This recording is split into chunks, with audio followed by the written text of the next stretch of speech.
Bonjour, dans ce chapitre nous allons parler angles. Alors tout d'abord les angles opposés par le sommet. Alors pour ce faire j'ai besoin de deux droites sécantes, D1 et D2, ici sécantes en un point. Alors les angles opposés par le sommet seront par exemple ces deux angles-ci. Alors l'intérêt c'est qu'ils auront la même mesure. Alors pour le démontrer, je mets un point B sur la droite D2, un point C sur la droite D1, et je vais construire leur symétrique par rapport au point A. Donc, je vais le faire à main levée. Le symétrique de B par rapport au point A et le point B' tel que A est le milieu de BB'. Donc BA, B' sont bien alignés. Alors si je code, ça fait ça et ça. Et le point C' sera par ici, tel que A est le milieu du segment CC'. Alors, vous avez appris que la symétrie centrale conservait la mesure des angles. Donc, le symétrique de l'angle BAC est bien l'angle B'AC'.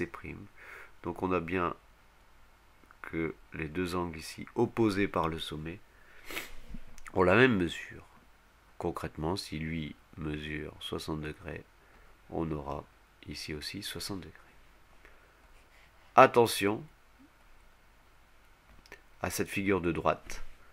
On n'a clairement pas des angles opposés par le sommet parce que les côtés de cet angle ne sont pas les prolongements des côtés de l'autre angle.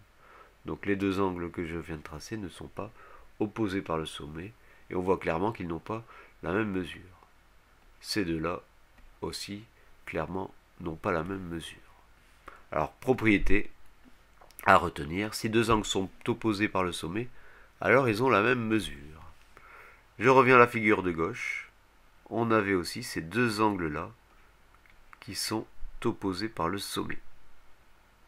Et ils mesurent tous les deux 120 degrés.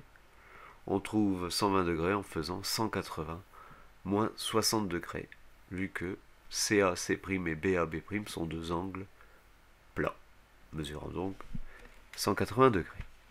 Ensuite, les angles alternes internes. Alors les angles alternes internes, il n'y a pas de leçon à prendre pour l'instant, il suffit de les repérer. Alors pour cela, il me faut deux droites D1 et D2 coupées par une séquente que j'appellerai delta. Alors les angles alternes internes, ils vont être ici. Alors alternes, parce qu'ils sont de chaque côté de la droite delta, et internes, ils sont entre les droites D1 et D2.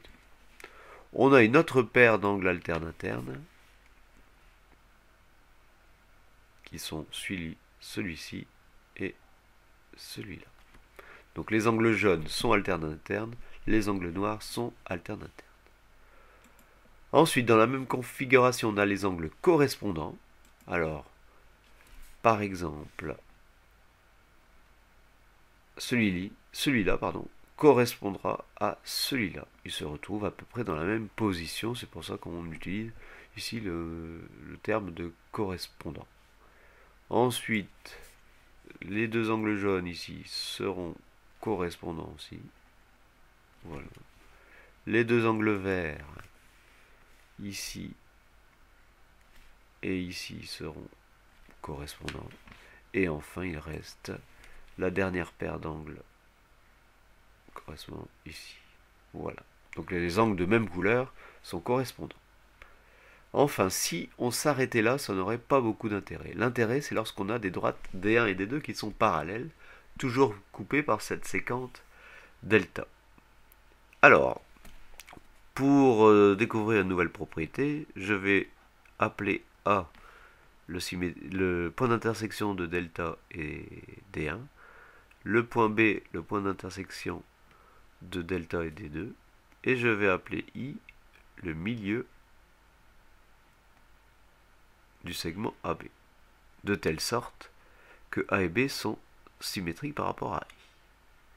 Alors, je vais placer un point C, je vais changer de couleur, je vais placer un point C sur la droite D1, le symétrique de la droite D1 et la droite D2, car on sait que le symétrique d'une droite par rapport à un point est une droite parallèle.